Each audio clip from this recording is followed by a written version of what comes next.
Thought I'd seen it all before. A world of trouble knocking at my door. But this ain't like nothing that I recall.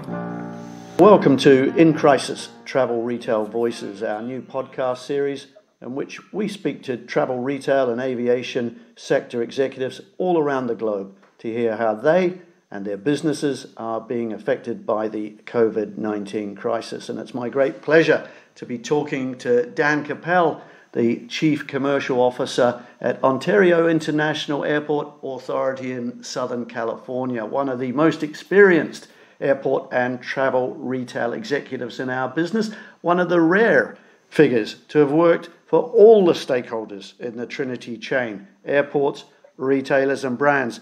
Dan, how are you? Lovely to talk. Where are you, first of all, and how are you doing? Hi, Martin. It's great to hear your voice. And under the circumstances, doing really, really well. We've been on lockdown this is the fourth week. I drove back to Arizona, to my house in Arizona from California, and I'm working from home. So the good news is that I live very fortunate. We live in a gated community on a golf course.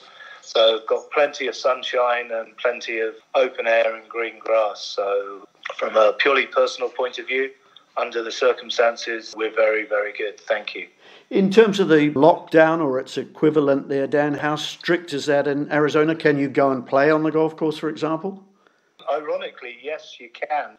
A lot of people question it, but they've introduced swimming pool noodles into the holes so you don't touch the flags. There's no rakes in the bunkers. It's your own personal equipment. So on weekends, I managed to get out on both Saturday and Sunday, albeit the golf is not improving that much.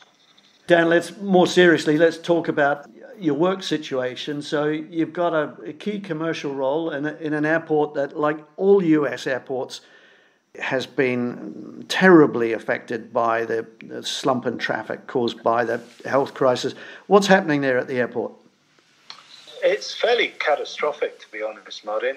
Our fiscal year is July through June, and up until the middle of February, we were on track for another record year, both in passenger growth, cargo growth, and revenue growth. And then obviously, since the end of February, the bottom has fallen out. We've gone down from around 15,000 passengers a day to under 500.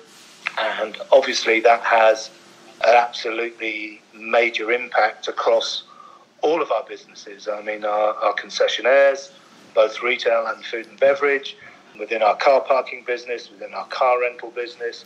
So we've made some pretty significant reductions. We shut over 50% of our car parking lots. We have closed down valet parking.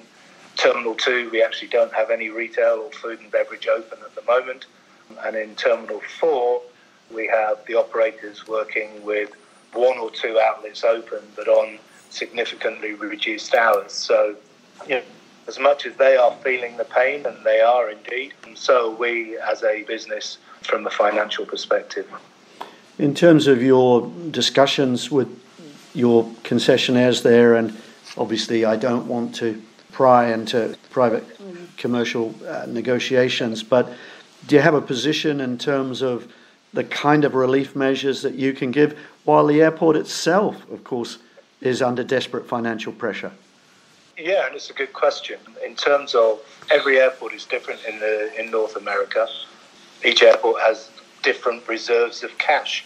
There has been a Senate-approved relief package, and we now know what monies we are receiving from that relief package. And we've actually got a presentation which will go to the board in 9 days' time for approval in order to be able to offer some relief to our partners. Dan, I mentioned in the introduction a moment ago that you'd worked for all elements of the Trinity Airport retailer brand during your long and distinguished career. As we look to emerge from this crisis, whenever that may be, what are your thoughts on how that Trinity needs to act to rejuvenate the business as quickly as possible in the right way? Gosh, that's a $64 billion question, Martin. I think basically if ever there was an opportunity to actually review the airport concession model, now is probably the best time we've ever had since I've been involved in the industry, which is over 30 years now. We've been through crises before. The subject of the MAG and very high concession fees have always been high on the agenda during difficult times. And yet when the good times come back, people still bid crazy concession fees in order to win the big contracts at large airports worldwide.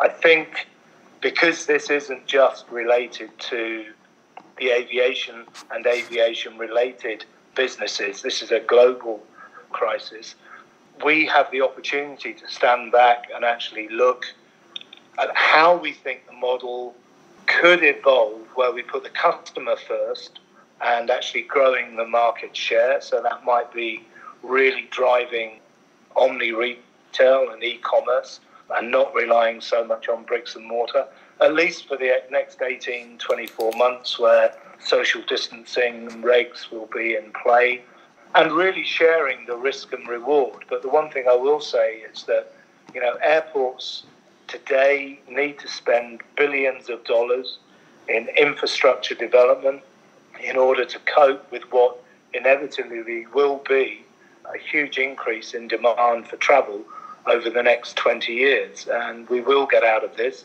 and the new normality will return. So if there is to be a new model, everyone involved in the Trinity but must understand that if you're going to significantly change the current model, airports still have to make enough money to be able to actually invest in that infrastructure. Yes, absolutely. There has to be a win for the airport in any new model. Otherwise, why would they buy into it? That's clear for all to see. It cannot just be a new model that takes burden off the retailer, although that is also necessary. It has to be one that offers an equitable win-win situation, right? 100%. And, as you say, having worn all three hats and been on all three sides of the business, I understand exactly what the retailers and food and beverage operators are going through today. I also understand what the brands are doing, where 25% or in certain cases 100% for some of the smaller businesses who operate in travel and duty-free are reliant on airports and airlines for their livelihood. That has virtually vanished overnight. So there has to be an understanding of all three sides. And I think if you approach it from putting the customer first and actually looking at ways of innovation and creativity and actually growing the overall business, and then worry about dividing the pie up equally. But if you approach it from just looking after your particular category or your company, history will repeat itself and the existing model will continue to operate in the good times and give people the opportunity to say if you don't like it in crisis times. All right, Dan, well, thanks for that. Certainly food for thought. Let's just close out on the personal. You've got some family spread far and wide around the world. Tell us where they are and how they are. Sure. My sister and her family are in New Zealand, a place very close to your heart, Mr. Moody. Indeed. We have a Skype call every Friday evening, which is Saturday lunchtime in New Zealand, and share a glass of wine and a few cocktails to catch up with what's gone on during the week. I've obviously got a lot of friends around the world, and I'm using Skype, WhatsApp and Zoom to stay in touch with them. And I think at this point what we must do is really pay credit again to all of our staff keeping airports open today and keeping some of our F&B and our retail outlets open, keeping our airlines flying, albeit on a significantly reduced scale, all of the ground handling business, and obviously the cargo operations who are as busy as ever as there's been a significant switch to online. And last but not least, to quote Winston Churchill from August 1940, when he said, "Never in the field of human conflict was so much owed by so many to so few And I think that is incredibly applicable for all of the doctors, all of the nurses, and all of the frontline first responders who are doing an amazing job the world over. Absolutely well said. Two different types of frontline, our own industry frontline, probably unrecognised heroes, and nice to hear you recognise them, and of course the medical heroes all around the world. Well, Dan, it's lovely to speak to you, to know that you're well. You continue staying well and safe, and let's hope for a return to normality soon, and that I can come and maybe hit some golf balls with you on that Arizona golf course and share a glass of wine. That sounds great, Martin. Lots of love to you and to you, Lynn. Take care. All right. Thank you, Dan Cappell. Nice speaking. I'm Martin Moody with In Crisis, Travel Retail Voices. And I swear one day we're gonna put this out behind us, and come what may, we will survive. I think it's safe to say that better times are gonna find us. Hope it won't be long till this trouble is gone.